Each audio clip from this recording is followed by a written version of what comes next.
Hello everyone, আসসালামু আলাইকুম। আজকে আমরা অষ্টম শ্রেণীর গণিত বইয়ের 2.1-এর 3 নম্বর অঙ্কটি দেখব।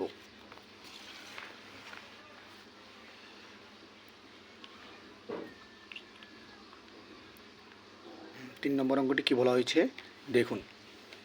প্রশ্ন 3, 30 টাকায় 10টি দরে ও 15টি দরে সমান সংখ্যক কলা ক্রয় করে সবগুলো কলা 30 টাকায় 12টি দরে বিক্রয় করলে শতকরা কত লাভ বা ক্ষতি হবে? শতকরা কত লাভ বা ক্ষতি হবে।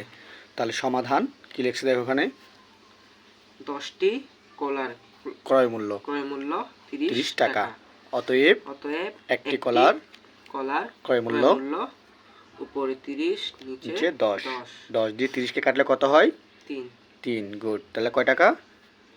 3 টাকা। আবার হ্যাঁ, ওই যে 15টি ধরে তাহলে 15টি কলার ক্রয় মূল্য 30 টাকা। অতএব একটি কলার ক্রয় মূল্য উপরে 30 নিচে 15 টাকা। তাহলে কাটাকাটি করলে কয় টাকা হবে? 2 টাকা। 15কে 2 বার গুণ করলে হ্যাঁ, 15কে যদি আমরা 2 বার কাটাকাটি করি কত হবে? 2। তাহলে এটা কাটাকাটিটা করে দাও। 15টা একবারে কাটো, 15টা এখানে একবারে কাটো, 30টা উপরে কাটো, 2 দাও, 2। হ্যাঁ, তাহলে কত হয়েছে? 2 টাকা। তাহলে এখন 2টি কলার ক্রয় মূল্য। 2টি কলার ক্রয় মূল্য। তাহলে এই যে 2টি কলা, এই 2টা কলা কি ক্রয় মূল্য? কয় টাকা ক্রয়? এখানে পাচ্ছি 3 টাকা, তার পাচ্ছি কয় টাকা? 2 টাকা। তাহলে 3 আর 2 যোগ করলে হয় কয় টাকা? 5 টাকা। 5 টাকা। তাহলে দেখো এখন 12টি কলার বিক্রয় মূল্য।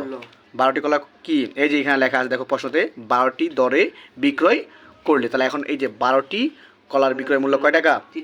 30 টাকা। অতএব একটি কলার ক্রয় মূল্য উপরে 30 নিচে 12 গুড টাকা। অতএব 2টি কলার বিক্রয় মূল্য 30 গুণিত 2 নিচে 12। তাহলে কাটাকাটি করলে কেমন হবে দেখো। 6 দিয়ে কাটছি, 6 দিয়ে কত কাটছি? 6 দিয়ে 30কে এই যে 6 5 30, 2 দিয়ে কাটছি আগে, 2 6 12, 2 দিয়ে 6কে কাটছি কত? 12। আবার 6 5 30। তাহলে কত পাইছি? 5 টাকা। তাহলে এখানে কি বলছে দেখো, কত লাভ বা ক্ষতি হবে। কত লাভ বা ক্ষতি হবে। তাহলে লাভ বা ক্ষতি হবে দেখো এখানে কলার ক্রয় মূল্য এবং বিক্রয় মূল্য সমান, তাই লাভ বা ক্ষতি কিছুই হবে না। তো এখানে ক্রয় মূল্য কত পাইছি? 5 টাকা এবং বিক্রয় মূল্য কত পাইছি? 5 টাকা। তার মানে এখানে কি হবে, কলার ক্রয় মূল্য এবং বিক্রয় মূল্য সমান হওয়ায় লাভ ও ক্ষতি কোনোটাই হবে না। তার আমাদের কি থাকবে? সমান সমান থাকবে।